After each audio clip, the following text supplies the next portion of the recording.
ভয় পাওয়ার কিছু নেই। তোমার কাছে এত রাতে এলাম কয়েকটা কৌতূহল মেটাতে।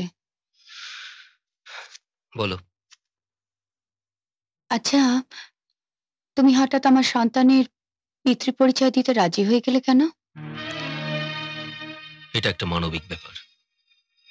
আমি কাকিমার কাছে কৃতজ্ঞ। কাকিমা যদি আমাকে এখানে থাকবার জায়গা না দিতেন, তাহলে আমার পক্ষে কোনোদিনই বিয়ে পরীক্ষা দেওয়া সম্ভব হতো না। শুধু এইটুকু?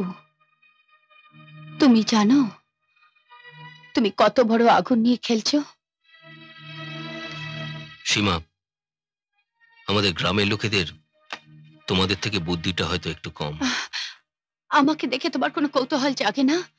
জানতে ইচ্ছে করে না আমার ব্যাপারে? কিছু মনে হয় না? সেটা আমার অধিকারের বাইরে সীমা। তুমি শান্ত হও সীমা। তোমার এখন অনেক দায়িত্ব। তুমি এখন মা। এভাবে আমি মা হতে চাইনি। বিশ্বাস করো,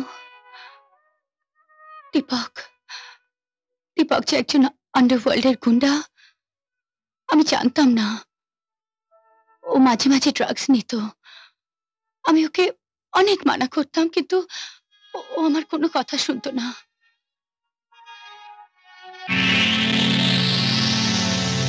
একটা টানে কিচ্ছু হবে না। Come on.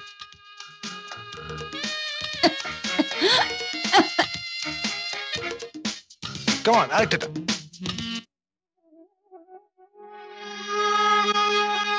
জানো রতন, দীপক আমার কাছে শুধু বাচ্চাটাকেই রেখে যায়নি, আমার জীবনে না নেশা ধরিয়ে গেছে। ড্রাগসের নেশা, সেটা ছাড়া আমি এক মুহূর্ত বাঁচতে পারি না। একদিকে নেশার ছবল, আর অন্যদিকে একটা নিঃসহায় বাচ্চার কান্না। আমি কোথায় গিয়ে দাঁড়াবো বলো তো? কিন্তু এখনো তো সময় আছে সীমা। এখনো কি স্বাভাবিক জগতে ফিরে আসা যায় না? চায়, সেজন্যই তো তোমার মতো একজন সহজ সরল মানুষের কাছে আমি আমার জীবনটাকে সঁপে দিতে চাই। তুমি তুমি কি পারো না আমাকে এই অন্ধকার জীবন থেকে বাইরে নিয়ে যেতে?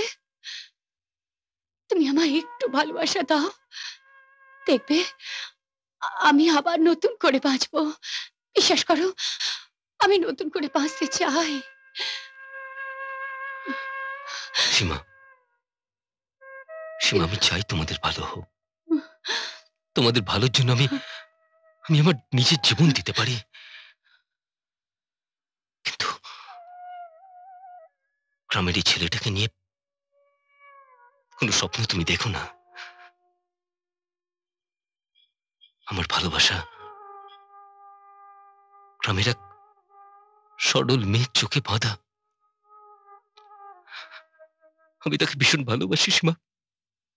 তাকে ছাড়া আমি বাঁচতে পারবো না। সে আমার প্রাণ সীমা, সে আমার প্রাণ। এই দেখো, রাত দুপুরে তোমার সঙ্গে একটু মজা করতে এলাম,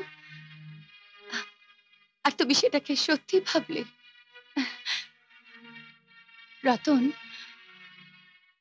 দেখো আমি জানি যে আমার জীবনে কোনো দিন আলো আসবে না, এমন কেউ আসবে না যে আমার জীবনে আলো ফোটাতে পারে।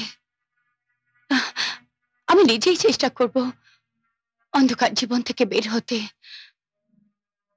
আর যদি না পারি তাহলে এইখানে এইভাবে আস্তে আস্তে শেষ হয়ে যাব।